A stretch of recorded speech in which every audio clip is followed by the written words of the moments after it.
गवाही आपकी लाइफ में फलों को लेके आए। इस गवाही को सुनेंगे राइट नाउ। हालेलुया। अपोस्टल जी, ये जो बच्चा है लवजीत यूसुफ इस बच्चे का नाम है, और कहते हैं कि ये यूके में ही बाय बॉर्न था, यहीं पर पैदा हुआ। माँ बाप पिछले 20 साल से यहीं पर हैं। और कहते 2007 में जब इस बेटे का कहते बर्थ हुआ तो 3 मंथ बाद कहते जैसे बच्चा जब बोलते हैं, घर में कोई बात करता बुलाते हैं तो वो रिएक्ट करता, देखता, हंसता है।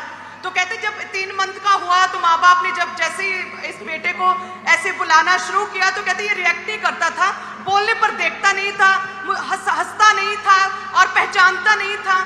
तो कहते इन्हें अजीब लगा और ये कहते यहीं पर लेस्टर जनरल हॉस्पिटल में अपने 3 मंथ के बच्चे को जब 2007 में लेकर गए तो डॉक्टर्स ने जब कहते पूरा चेकअप किया तो उन्होंने बताया कि ये बच्चे के कान जो है एयर ड्रम पूरी तरह से डैमेज और फटे हुए हैं और कहते हैं इसे कभी भी सुनाई नहीं देगा। तो जब 3 मंथ का था तभी इसके जो कानों में स्पेशल हेयरिंग मशीन्स लगा दी गई और उसके बाद कहते जैसे जैसे बच्चा बड़ा हुआ, 5 साल का हुआ, बिल्कुल भी सुनता नहीं था।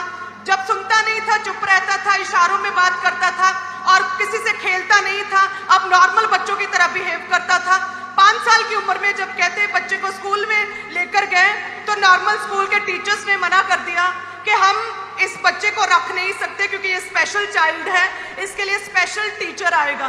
तो कहते जब ये एक दूसरे स्कूल में गए उसमें स्पेशल टीचर स्टडी करने के लिए करवाने के लिए इस बच्चे के पास आता था, जो इनके हेडफोन वगैरह लगाकर, हेयरिंग मशीन लगाकर इशारों के साथ बच्चे ने स्टडी की।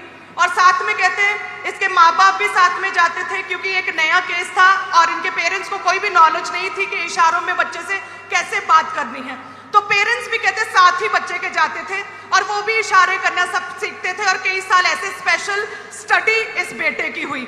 और कहते जैसे जैसे बच्चा बड़ा हुआ इंडिया में फैमिलीज और बाकी के रिश्तेदार जो जानने वाले लोग कहते थे क्या फायदा इतना पैसा कमाने का, किसके लिए पैसा कमा रहे हो, आपका बेटा तो सुन नहीं सकता, वो तो पूरी तरह से डेफ है, वो तो समझ नहीं सकता, काम नहीं कर सकता, अपना जीवन अपने आप स्वतंत्र रीति से जी नहीं सकता, उसे हमेशा आसरा और सहारा चाहिए, किसके लिए जी रहे हो। लेकिन कहते ये डिप्रेशन में तो रहते थे, डिप्रेस और निराशा में तो रहते थे, लेकिन ये कहते थे अपने मुंह से कि मेरी टेस्टमनी, हमारी टेस्टमनी ऑन द वे है, क्योंकि अंकुर नरूला मिनिस्ट्री के साथ जुड़े हुए थे अपोस्टल जी। और ये कहते थे हम प्रभु के दास की तरह अड़े और खड़े रहेंगे, हमारी टेस्टमनी ऑन द वे है। और कहते जैसे ही अंकुर मिनिस्ट्री के साथ जुड़े और 2/7/2024 में यूके क्रूसेड में अपोस्टल जी जब आप आए और आपने जितने भी बहरे लोग हैं उन्हें आगे बुलाया, तो ये बच्चा भी आगे आपने गूंगी बहरी दुष्टात्माओं के लिए स्पेशली प्रेयर की और दुष्टात्मा को डांटा और आपने कहा कि आप फ्री हैं, आपके कान के पर्दे, कान की बोन्स पूरी तरह से रिकवरी और हीलिंग को मैं देख रहा हूँ। ये आगे था लास्ट यूके क्रूसेड में प्रभु की आत्मा ने छुआ जो बचपन से पूरी तरह से कलीसिया बहरा था और मशीनें लगी थी। कहाँ है मशीनें? मशीनें लगी हुई थी और स्पेशल स्टडी करवाई गई, स्पेशल टीचर आते थे, इशारों के साथ स्टडी की। लास्ट यूके क्रूसेड में फायर प्रेयर में आगे आया, प्रभु ने छुआ, कंप्लीटली 2 साल से ये हील हो चुका है। हालेलुया, हालेलुया, तारीफ करें सभी कलीसिया। Thank you Jesus. 2 साल से आपको सुन रहे हैं सबको? अगर मैं आपकी जगह होता तो गला बैठा लेता अपना, आज गला बैठा लेता मैं अपना। आज सुनो, आप इनके साथ स्कूल में आपको जाना पड़ता था? हाँ जी, ये जानते सी। मैं ਇਹਦੇ ਨਾਲ ਤੂੰ ਇਹਦੀ ਕਲਾਸ ਦੇ ਵਿੱਚ ਮੈਂ ਬੈਠਦਾ ਸੀ। ਇਹਦੀ ਕਲਾਸ 'ਚ ਤੁਹਾਨੂੰ ਬਹਿਣਾ ਪੈਂਦਾ ਸੀ ਕਿਉਂਕਿ ਇਹ ਸਪੈਸ਼ਲ ਸਕੂਲ 'ਚ ਪੜਿਆ ਹੈ। ਹਾਂਜੀ, ਕੰਨਾਂ ਦੇ ਕਰਕੇ। ਇਹਨਾਂ ਦੇ ਤੇ ਪਤਾ ਕਿਵੇਂ ਲੱਗਾ ਸੀ 3 ਮਹੀਨੇ ਦਾ ਸੀ ਜਦੋਂ? ਉਹ ਡਾਕਟਰਾਂ ਨੇ ਪਾਪਾ ਦੱਸ ਦਿੱਤਾ ਸੀ ਵੀ ਇਹ ਨਹੀਂ ਸੁਣ ਸਕਦਾ ਹੈ ਕਿਉਂਕਿ ਇਹ ਰਿਐਕਟ ਨਹੀਂ ਸੀ ਕਰਦਾ। ਕਲੀਅਰ ਨਹੀਂ, ਇਹਦੇ ਟੈਸਟ ਬਿਲਕੁਲ ਕਲੀਅਰ ਨਹੀਂ ਸੀ ਆਏ ਔਰ ਆਵਾਜ਼ ਸੁਣ ਕੇ ਰਿਐਕਟ ਨਹੀਂ ਸੀ ਕਰਦਾ। ਨਹੀਂ ਕਰਦਾ ਸੀ ਇਹਨੂੰ। ਔਰ ਇਹ ਫਿਰ ਜਦੋਂ ਤੁਸੀਂ ਨਾਰਮਲ ਸਕੂਲ ਲੈ ਕੇ ਗਏ ਹੋ ਉੱਥੇ ਮਨਾ ਕਰਤਾ, ਐਡਮਿਸ਼ਨ ਨਹੀਂ ਦੇਣੀ? ਮਨਾ ਕਰਤਾ। ਫਿਰ ਤੁਸੀਂ ਜਿਹੜੇ ਸਪੈਸ਼ਲ ਸਕੂਲ ਲੈ ਕੇ ਗਏ ਸੀਗੇ ਉਹਦਾ ਨਾਮ ਕੀ ਹੈ? ਸਪਿਨਲ ਪ੍ਰਾਇਮਰੀ ਸਕੂਲ। ਇਹ ਕਿੱਥੇ ਹੈ? ਇਹ ਲੈਸਟਰ ਹੀ ਆ। ਲੈਸਟਰ ਦੇ ਵਿੱਚ ਸਪੈਸ਼ਲ ਸਕੂਲ ਤੁਸੀਂ ਇਹਨੂੰ ਲੈ ਕੇ ਗਏ। ਹਾਂਜੀ। ਤੇ ਤੁਹਾਨੂੰ ਨਾਲ ਜਾਣਾ ਜ਼ਰੂਰੀ ਸੀਗਾ ਕਿ ਮਾਪਿਓ ਚ ਕੋਈ ਇੱਕ ਬੰਦਾ ਨਾਲ ਜਾਏਗਾ? ਹਾਂਜੀ। ਤੇ ਪੂਰਾ ਦਿਨ ਤੁਸੀਂ ਨਾਲ ਪੂਰਾ ਦਿਨ ਹੈ? ਪੂਰਾ ਦਿਨ ਪੂਰਾ ਦਿਨ ਪੂਰਾ ਦਿਨ ਤੁਸੀਂ ਜਾਂਦੇ ਸੀ ਕਿ ਜਾਂਦੇ ਸੀ? ਇਹ ਰਹਿੰਦੇ ਸੀ। ਤੁਸੀਂ ਜਾਂਦੇ ਸੀ ਪੂਰਾ ਦਿਨ? ਪੂਰਾ ਦਿਨ। और मशीनां ਕਿਹੜੀਆਂ ਇਹਦੀਆਂ ਦਿਖਾਈਓ? ਇਹ ਹਰੇਕ ਸਾਲ ਮਸ਼ੀਨ ਚੇਂਜ ਕਰਦੇ ਸੀ ਡਾਕਟਰ।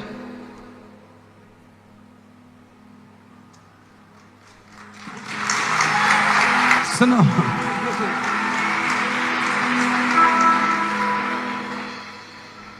और पिछले क्रूसेड ਤੇ ਜਦੋਂ ਪ੍ਰੇਅਰ ਹੋਈ ਅੱਗੇ ਬੁਲਾਇਆ ਸੀ। ਹਾਂਜੀ, ਤੁਹਾਨੂੰ ਮਿਲੇ ਵੀ ਸੀ ਪਾਪਾ। ओके, थोड़ा सा खाली करना स्पेस।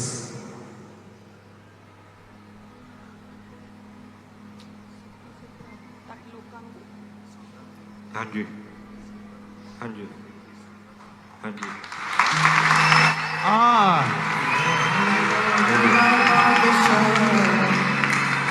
अपना एक्सपीरियंस दस।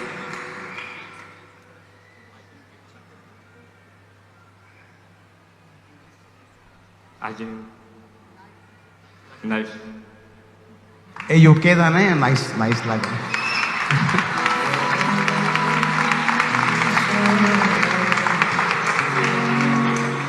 मेरा नाम है लवजीत यूसुफ बिल्ला। लवजीत यूसुफ बिल्ला।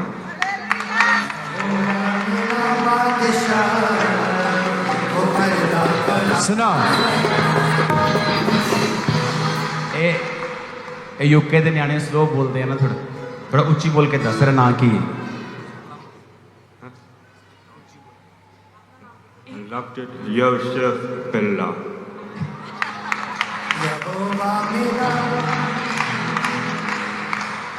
ਤੁਸੀਂ ਗਵਾਹੀ ਸੁਣੀ ਇਹਦੀ?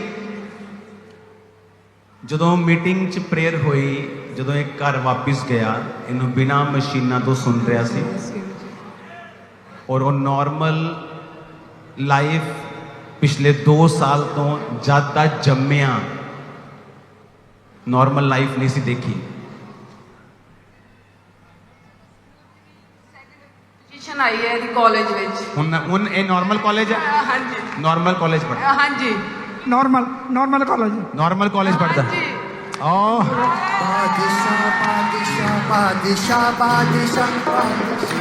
सुना, परमेश्वर ने एक दिन मैनू कहा कि और मैनू सिखाया कि जब तू जाएगा क्रूसेड ते, इत्थे सिर्फ लंडन ਲਈ नहीं, यूके ਲਈ नहीं, परमेश्वर ने कहा जिन्ने भी, अच्छा मैं पंजाबी च गल कर रहा ना, हिंदी च गल कर रहा, दूसरे भी सुनते हैं। तो परमेश्वर ने कहा कि जितने डीफ एंड डम होंगे उनको आगे बुलाना। ये पास्टर्स के लिए सीख है।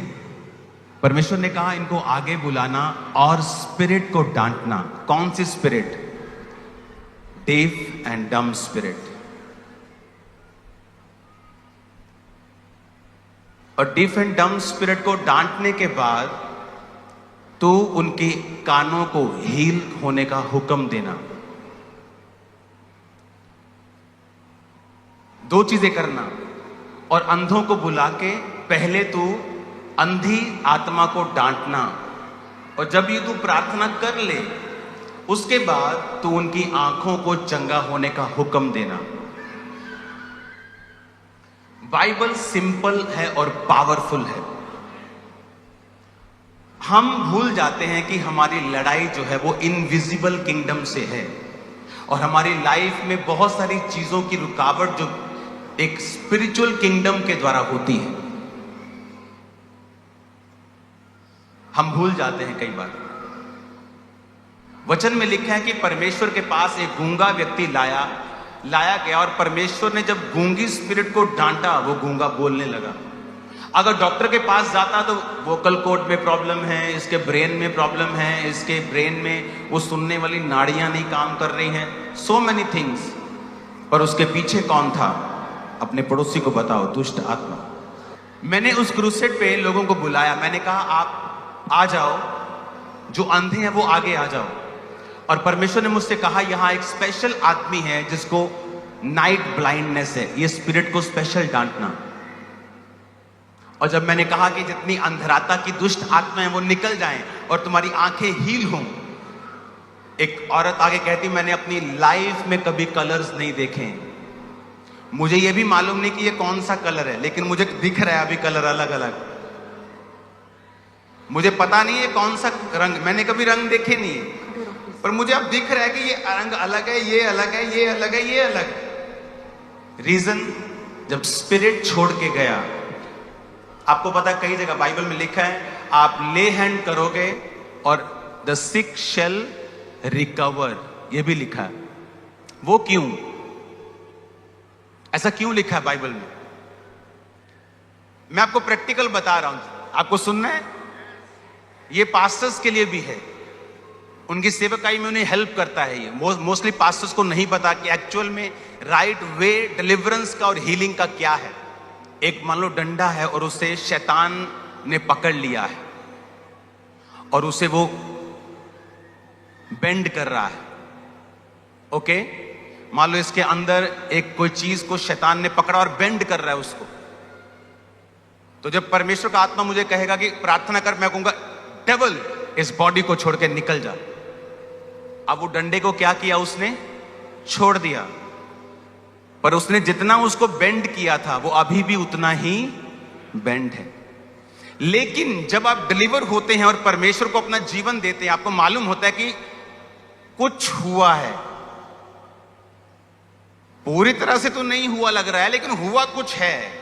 वो डेविल आपको छोड़ के गया है और आपकी कमांड अब उस डंडे को पवित्र आत्मा ने पकड़ लिया है। और जैसे जैसे आप परमेश्वर में, प्रार्थना में, संगति में अपना जीवन बिताते जाएंगे, उससे वो सीधा करता जाएगा। इसीलिए कहा the sick shall recover. Ministry में मेरे हुआ है, कई लोग इंस्टेंट हील होते हैं और कई लोग आके 6 महीने बाद टेस्टिमनी देते हैं कि मैं उस मीटिंग में आया था, मेरी रसौली इतनी बड़ी थी, मेरे को उस दिन वेट खत्म हो गया, मैं घर गया, धीरे धीरे वो निकलती गई और धीरे धीरे धीरे मैं रिकवर होता गया। क्योंकि वो डेविल जो रिस्पॉन्सिबल था उस चीज के लिए, वो आपको छोड़ के चला गया।